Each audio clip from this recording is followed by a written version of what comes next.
I don't think Keir Starmer had anything to do with it. I think he's obviously had to stand behind it as the leader. I think what this is internal faction fighting, and they've just shot themselves in the foot. I mean, it's what happens when you have people in London HQ making decisions without talking to people in the region. I mean, there was just uproar in the Labour Party. I'm now standing as an independent. The amount of Labour councillors, I'm going to get more votes from Labour members than the Labour candidate's going to get, and cross-party, because as you're saying, it's funny that you say that you're not of my politics. I mean, what of what I've said about how we work locally, the stuff I do you not agree with?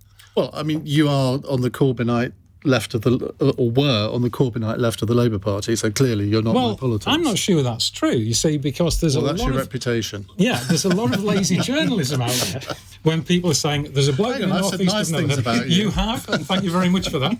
But local businesses are supporting me and say, he's doing a good job. He knows how to deliver. Robert was nodding away there when I was saying how to do it. Well, Tory cabinet ministers have come out and said, look, the guy knows what he's doing. So I'm not sure this Corbynista label is accurate. Okay, well, I mean, fair enough. But it must really stick in your throat that you've devoted a lifetime to the Labour Party, and they've essentially expelled you on the basis that you were on a platform with the award-winning filmmaker Ken Loach, who is not somebody who's one of my favourite people, but it was at some sort of arts festival or something, and that's your crime? Am I right? That indeed is what they briefed. They've never given me a reason. The actual reason is they had a favoured candidate and they've just slid that person in. But the reason they started briefing was Ken Loach, who's done 3 feature films in the North East. I was talking to him about it at a film festival. This is the same guy that Pope Francis invited to the Sistine Chapel. So, if you're saying that I'm a problem, you've got to come out against the entire Catholic Church. It makes no sense. Ash, what do you make of this? I mean, I think when you look at the pattern of expulsions and exclusions of candidates, it's very clear what kind of operation Keir Starmer is running. What he wants, I think, is total control over candidate selections. He wants to isolate and marginalise the left wing of his party. And I think because he's currently riding very high in the polls because the Conservatives are so unpopular, he's got the political cover to do that.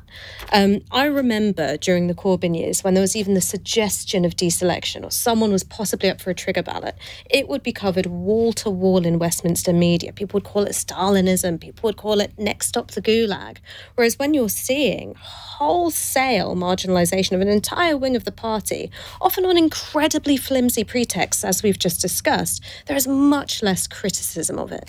But polling would suggest that their strategy is working, wouldn't it? Labour have got a 20-point lead and have done for a year. I don't think that's because they've stopped Jamie Driscoll from standing as the Labour candidate.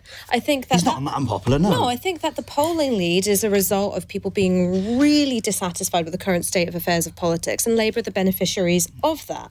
But I don't necessarily think the roots of it are that deep, and I wonder that if Keir Starmer does form a government, perhaps the changes that he makes aren't as far-reaching as people would like, that he'll come under attack from the press or come under attack from the Conservatives in opposition, and you'll start seeing that support weaken because he doesn't have, I think, depth of support in the country. Robert? Well, that's a very interesting point, because I think that although an election is probably a year away and that isn't that long a time, I don't think the British public have yet finally made up their mind about Keir Starmer and Labour. I think, yes, they're the beneficiaries of what's been happening in the Conservative Party. There's no doubt about that. I'm not going to pretend otherwise. And that doesn't make the Conservatives' job very easy. But I do think there is this question mark, and I think don't know is probably the biggest column at the moment.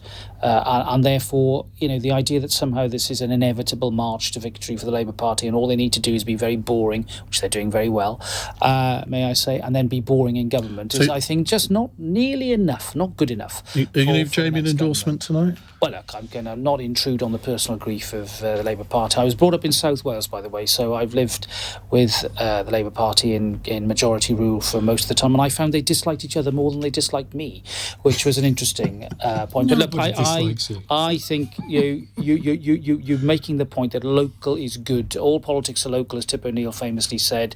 You're making that point very eloquently, and I'm a great believer, actually, where you've got that meaningful structure of devolved government. It can work. You're doing it. Andy Street's doing it in the West Midlands. We've got some good examples here of where just getting it out of Whitehall is good for local people and it's good for delivery.